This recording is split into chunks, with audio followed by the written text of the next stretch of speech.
People always tend to associate big decisions to big life changes and choices, especially mistakes, like that mythical crossroads in life where your entire existence hinges on that one decision. It can go one way, it can go the other.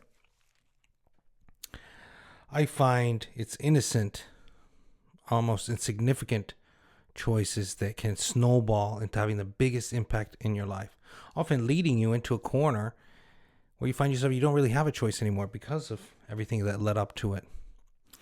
Do as I say, not as I do comes to mind. I've heard it a lot, said it a lot. And it's funny how from the outside we can give great advice that we can rarely even apply to our own lives. Maybe I'm being vague here. What I'm trying to say is that no choice is insignificant because the ramifications of each decision we make are often unknown to us until it's too late.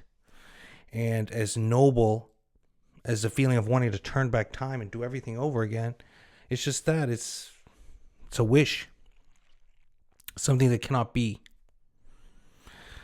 So we have to almost face our self-destructive nature and embark on the impossible task of trying to learn from our own mistakes. Personally, I understand we live in a culture that's all about moving on, putting the past behind you, reinventing yourself.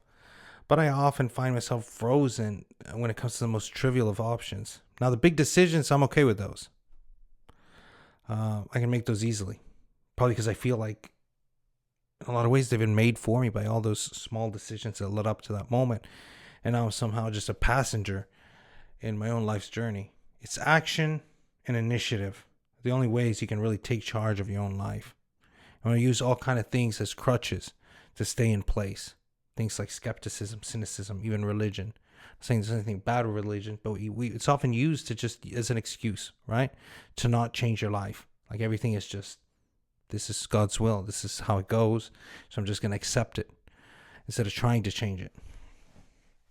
Now, these are just all thoughts that I've been having lately. It doesn't necessarily have to apply in your life, but I think it could.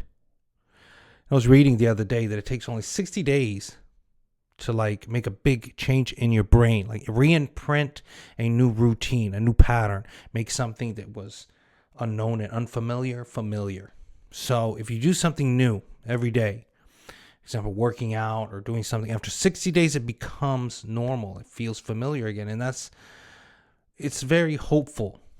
And it's a very positive thing I keep on trying to tell myself, especially when you're doing something new that's uncomfortable, kind of goes against your self-destructive nature. You can kind of just tell yourself, I just gotta do it for this long, and then it's gonna be in my daily routine, and it's gonna feel normal. It's gonna be easier. What do I mean by small decisions? I mean anything, Hopefully you get the gist of what I'm saying, but it's not just about like orange juice or apple juice at breakfast. It's small things like make a decision to go out and spend $45 on a steak dinner, or to cook at home, cook something healthier, put the other $35 in Bitcoin or in a savings account, or just anything. These are small things. Not drinking the second glass of wine, or not smoking a cigarette. These things, it has big impacts health wise in your life and your ability to move, live in a different place, have to work yourself to death. It's just huge. People always they want results. They want the results now. Everything has to be now, and everything is focused on the big decision. This is going to change my life, and I'm deciding it now. Everything's going to be different. And they just overlook that I've noticed in my life, that it's always it's that seed. It's this thought. It's like, what was that movie? Inception, right? I always thought that was a clever movie. It's a little overly complicated. When I watched the second time, it kind of made sense. But I always thought, it's so powerful how that thought, everything starts as just a tiny thought.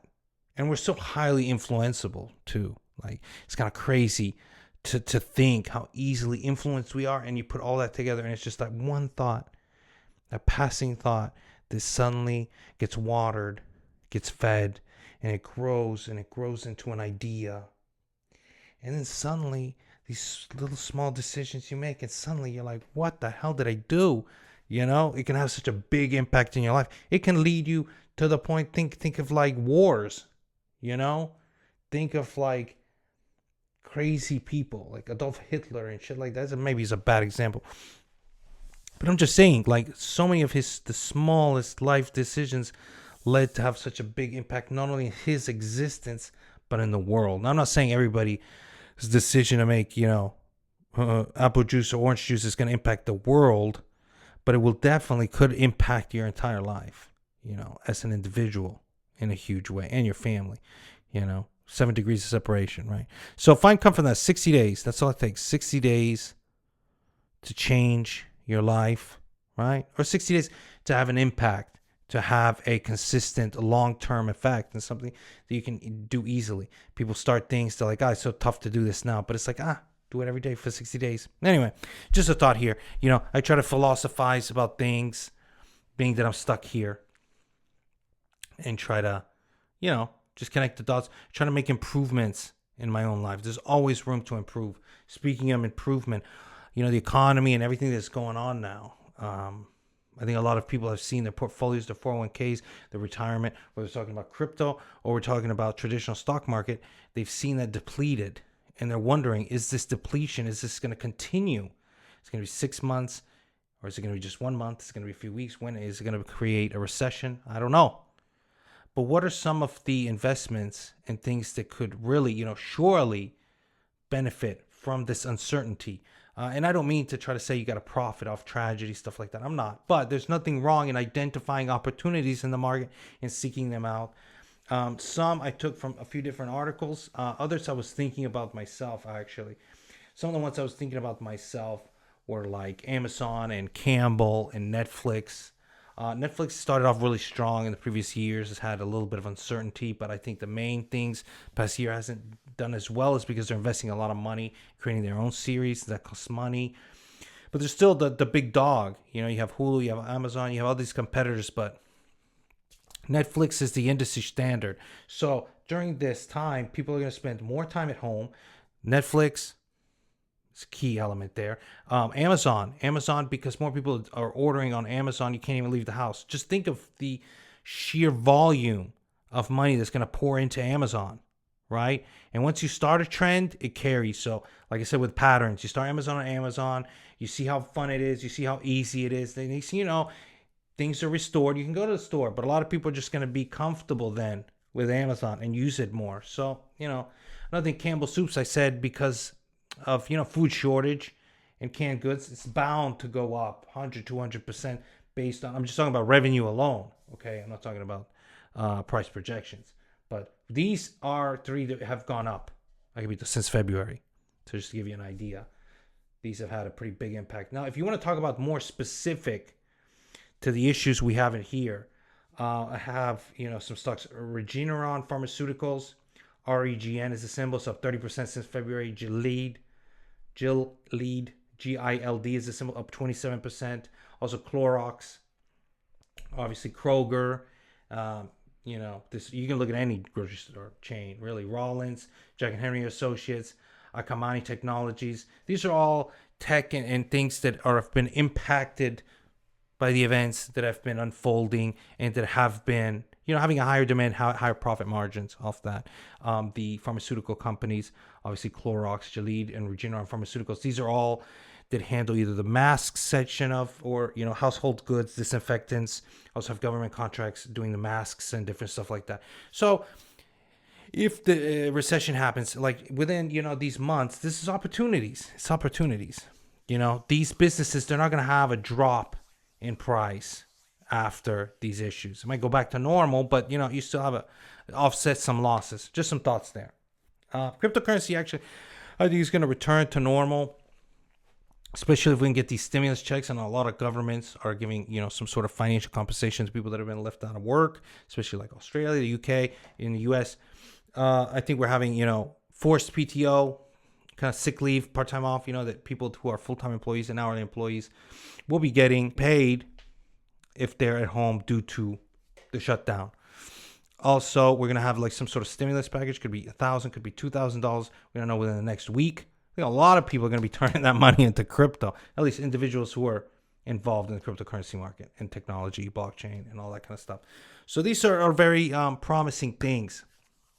I think a lot of people are more relieved, staying home knowing they're going to get PTO, sick leave, unemployment, whatever you want to call it, some sort of financial, incentive to stay home. Because if not, I don't know, we get a part-time job at a grocery store or one of these essential businesses. Like I posted weeks ago, it is the economic impact that this whole thing is going to have that's going to be the real global crisis. The ramifications of which, regardless of what you think is happening, are going to have or be felt for years to come. Anyway, I'm really happy that we're here now, that I'm taking. It's actually, I enjoy, I was going to say I enjoy my time off, but really, like, my life of quarantine, I've heard this from other people, is pretty much the same thing. You don't really know that you're a recluse when the whole quarantine, it's like, I do that already. I rarely leave the house now, so it doesn't really matter to me. It doesn't really affect me. Anyway, for everyone out there, please feel free to ask any questions in the comments, and I'll answer them in coming days. Like tomorrow, make a video, and I'm just going to talk about, answering questions. I know I'm the most interesting person in the world, but, if you have comments or questions about things I've spoken to about today or in the past, or maybe even a funny question, that's going to be welcome. Like always, thank you guys. Buy red, sell green, wash your hands or don't wash your hands. I wash my hands when I deal with raw chicken after I defeather it, or that is pluck it. You pluck the chicken. That sounds dirty.